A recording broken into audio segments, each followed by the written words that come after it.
Hello and welcome to Drive-In Double Feature Podcast. I'm Nathan. I'm Ryan. And this is the podcast where we talk about 2 movies a week every Tuesday and Thursday. But before we get into today's episode, I want to talk to you about our Patreon over at patreon.com/Drive-In Double Feature Podcast. We have a bunch of bonus episodes. We do a lot of fun stuff over there. No main content is locked behind Patreon, but just for $5 a month, you help support us and you get those fun little episodes. But let's get into today's movie, or actually let's get this month started off. Right, we had Sylvester Stallone. He showed up for just like 5 seconds at the last episode, and I don't think he can come back. I don't think we can afford Sly, but Probably not. No, I don't think he can come no, back. I don't think so. But Sylvester Stallone, I guess it's hard to introduce him because he is so insanely popular. He's one of the biggest movie stars. I feel like everybody knows who Sylvester Stallone is, right? Like, even when I was a kid, I tried to think about what was like my first exposure to him, and it's like he just kind of was always there. Yeah, I remember like my parents had Rambo at the house, and I remember I would always look at the Rambo VHS tapes. We had Yeah. Rocky, but Rocky was probably my first exposure to him, and Yeah. hence why I have a dog named Rocky. Nice. Yeah, yeah. And I didn't know it was named after the movie. I just thought you liked Rocky and Bullwinkle a lot.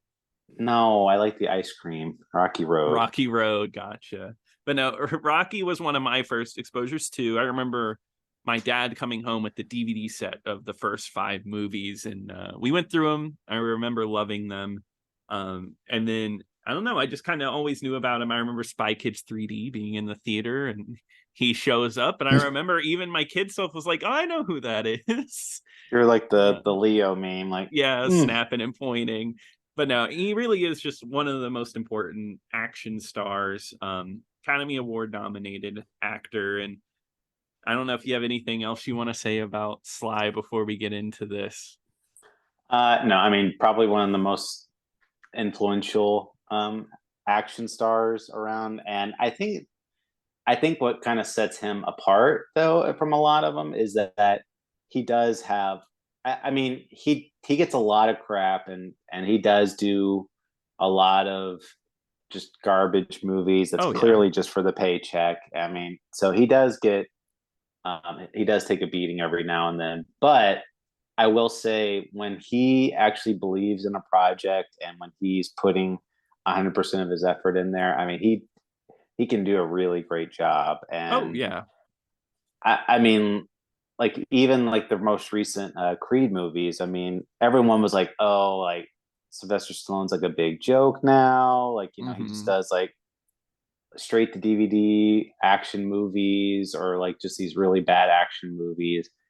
Or I mean, I guess he was doing Expendables, but still, it was just kind of like he was like doing like a parody of himself, I guess, for those. Yeah. Uh, but what I was trying to say is that with the Creed movie, it was like it came out in 2015, and people were still like, "Oh wow, no, he could still act. Like he's still Yeah. a good actor." That's what makes that Rocky character. He obviously loves that character a lot. And anytime he comes back to it, it's like getting into that role. And yeah, I mean, I think he just stands out so much, just that voice, his look. There's not a lot of people like him. I think that adds a lot to it.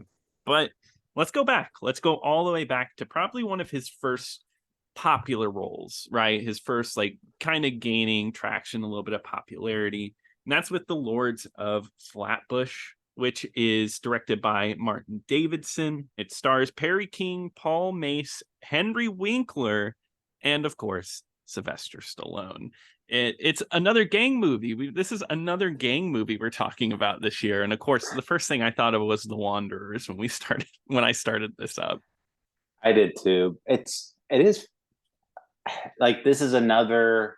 It's made during the 70s, but Mm-hmm. the 70s were just really nostalgic for the 50s for some reason. It was just like Yeah. they like everybody wanted to make their own 50s movie in the 70s. Yeah, I guess people were just extremely nostalgic for it at the time because you saw it a lot. I mean, Henry Winkler, this is prior to Happy Days, and then Happy Days was another loving ode to that era. So I don't know. People just love the 50s. I guess it's how people were. Like, I don't know if they're still this way, but when the 80s was like this for the past like 5-10 years. I mean, I love the 80s, don't get me wrong, but everybody kind of had a thing for the 80s. Yeah. Yeah. So I can't wait for, because if it's 20 years behind, I can't wait Mhm. for us to be nostalgic for the early 2000s. Hey, it's I think that's actually coming up. I think we're getting a little nostalgic for it. Maybe more like the late 90s. We could Um, all talk about our favorite Y2K moments. oh yeah, I remember where I was for Y2K in my bunker. Uh, but yeah, I mean, this one is very early in the 70s, because I think the Wanderers was 79, right? Yeah, same year as the Warriors, so 79. Mhm. So, and this is 74. So this is even before Rocky. So this is Sylvester Stallone really young. Um, and yeah, they hang out and do greaser things. This movie, not a lot happens in this movie. I was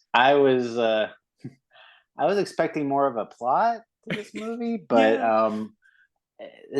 it's almost like a documentary slice of life type of movie. Yeah, that's what it is. It's a slice of life movie. Very early, like look at just the life of a greaser. Like I was watching this, and I was building some IKEA furniture, and I had it up on the screen. I'm just building away, and then I was like, "Man, I feel like nothing's happened. Let me check the time on this." And I was an hour in, and there was only 20 minutes left. I was like, "Oh my god, this movie doesn't do anything." And that's not to say that I don't dislike this movie. I actually think this movie's really interesting.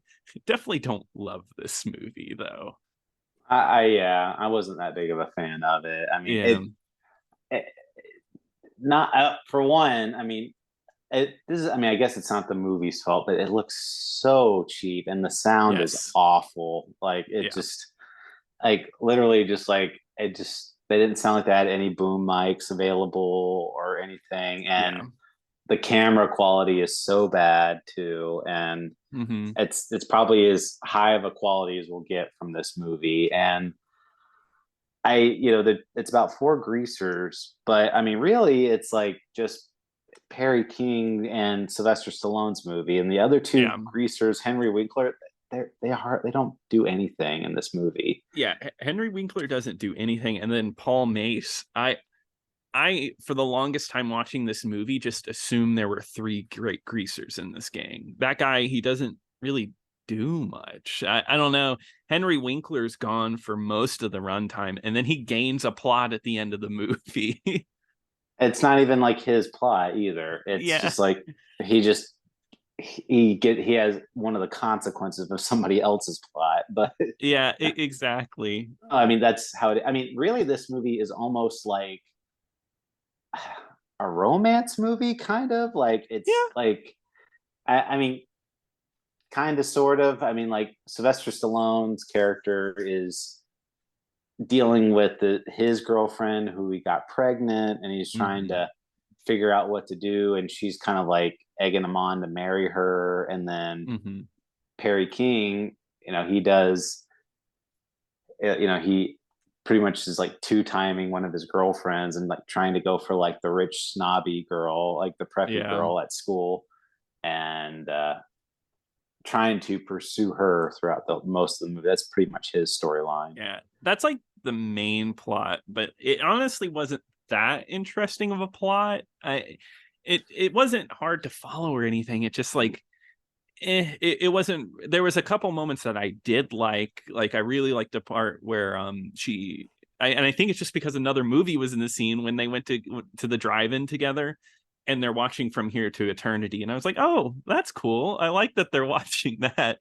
What a movie to take your date to. Why did um they just play that whole movie during this movie? I would have been all for it. But that's we've seen this plot pop up a few times where because the big deal is he's trying to get with the rich preppy girl, and she just doesn't want to sleep with him because she just doesn't feel safe with it. And that's kind of the driving plot of this is he's like, oh, I can't sleep with her, but is lying to everybody that he is. I don't know. Sylvester Stallone, I think, has the best plot of the bunch. Yeah, he Yeah. is, and but that's not to say that it's great though. No, God, no, no, God, no. Because I mean, one of my biggest drawbacks was just like I didn't like any of these characters. I mean, it was No. not one. I mean, they weren't terribly interesting. I mean, because I mean, they were all kind of like jerks and like they bunch of hotheads, but Mm, and I guess if you're gonna do a character that's not really likable, you have to at least have them do interesting things, I think, or like get them like involved in exciting plot points or how they yeah. react to stuff. And this one is just kind of like they meander along and they don't like their negativity. They don't have any consequences for any of this stuff except No. for maybe Perry King's character, I guess. But even then, it's not like he learns like this big lesson or whatever. But Yeah. That's what I found weird about this movie, and I guess that's what makes it really slice of life is I don't think anybody really learns a lesson by the end of this movie. No, I guess the biggest thing is that Sylvester Stallone, I mean, giving away the ending, we're hopping around, but it's a hard movie to talk about a straight through line for. Sylvester Stallone ends up married in the end. That's the biggest thing because Henry Winkler, his whole deal is like, oh, he's a smart ass, but he's really smart, but he won't push himself. And then Perry King here, he's fallen in love with this girl, and then that plot line ends with her being like, I don't want to be with you. It's just that's well, it. I guess like his storyline is that he kind of gets his own medicine at the end because Yeah.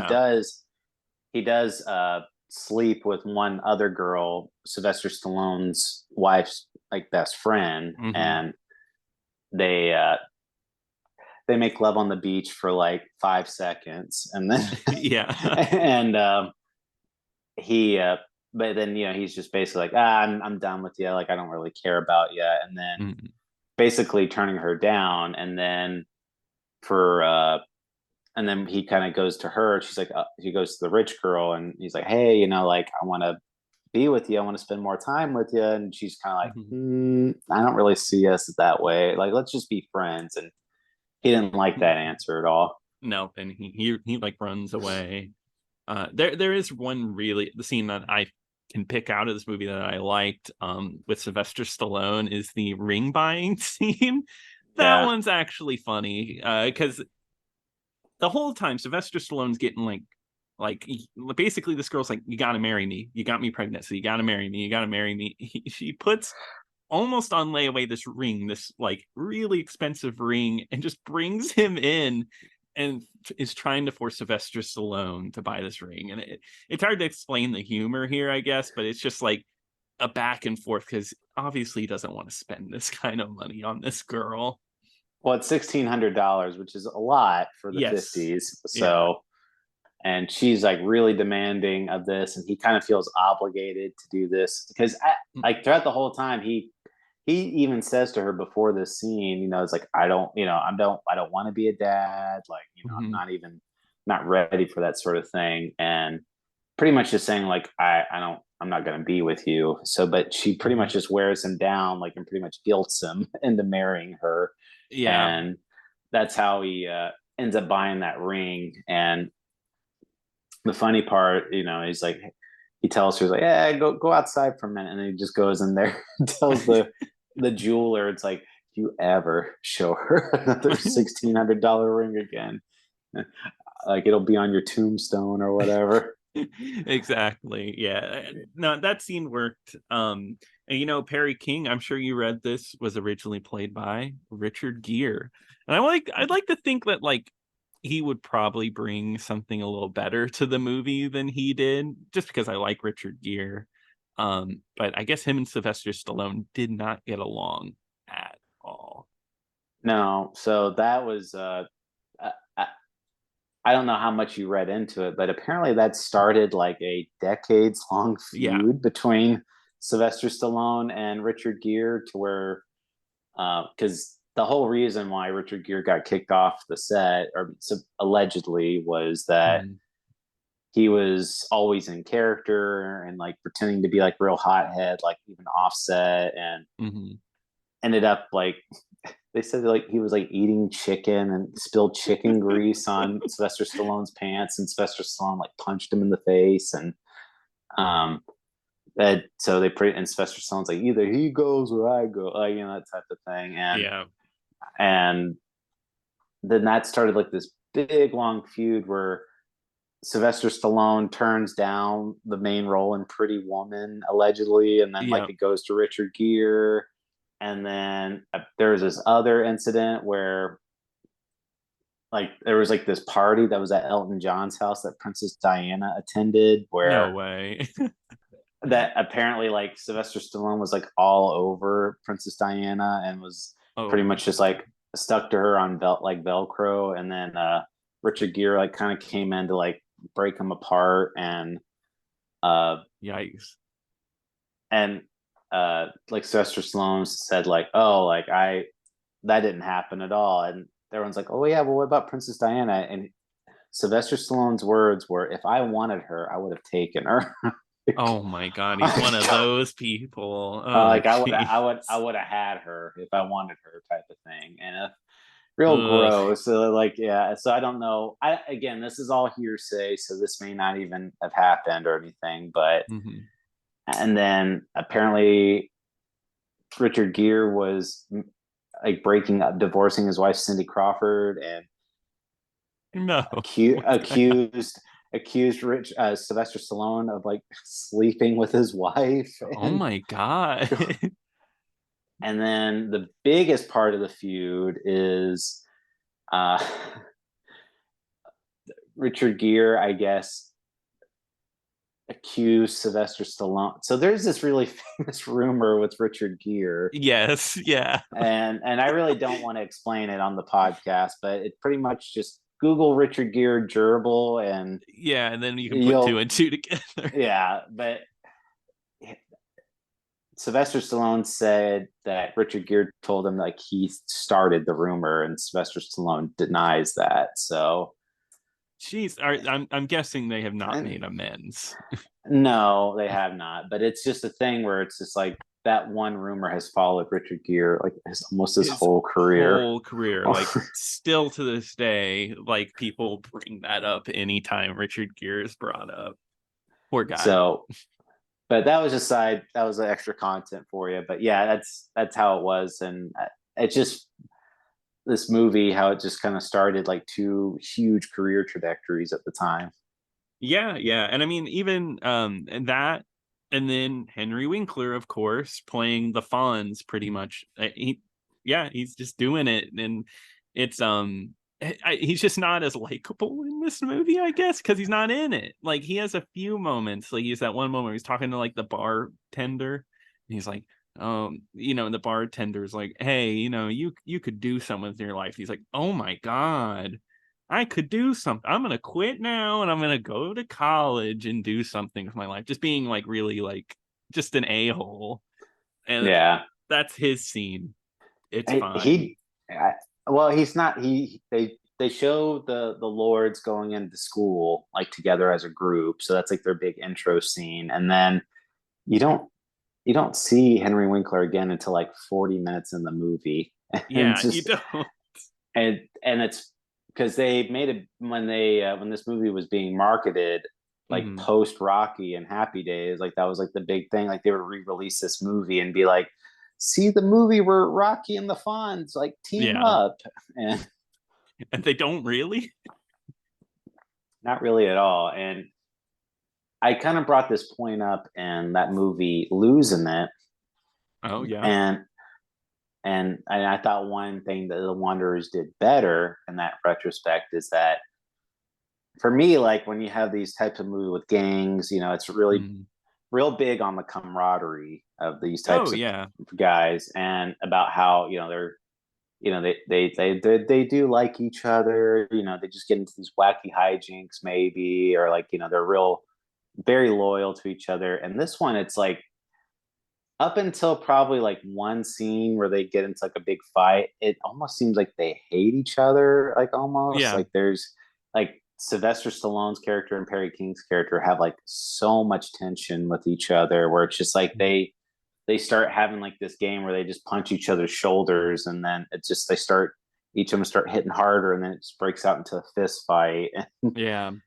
No, I So felt the same way. I felt like this movie was so it almost like it was like edited very weirdly. Like they filmed everybody's scenes separately and then cobbled it together. And like you said, there's no camaraderie there. It doesn't feel like they're a gang, they're a group, which is essential in a gang movie. I mean, just all in all, The Wanderers is 10 times better than this movie and even covers some of the same territory. Like I'm thinking about the school scene.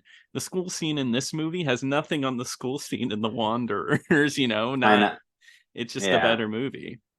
yeah, just a much better made movie. And Mm-hmm.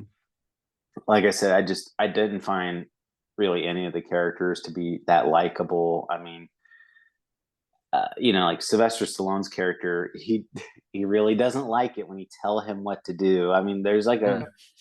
another funny scene where they're like, "Oh, we need to go steal a car," Yeah. and so they're breaking into like this auto shop where they have a bunch of cars in the parking lot, and Mm-hmm. the so it's Sylvester Stallone, Henry Winkler's character, and Paul Mace.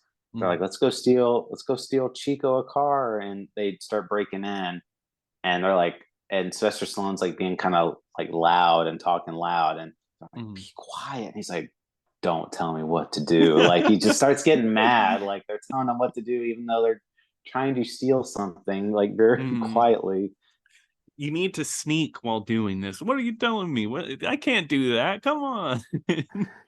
And that happens later at the end of the towards the end of the movie, because you kind of think like, okay, he's this woman, Franny, I think her name is, he's Mm-hmm. worn Sylvester Stallone down.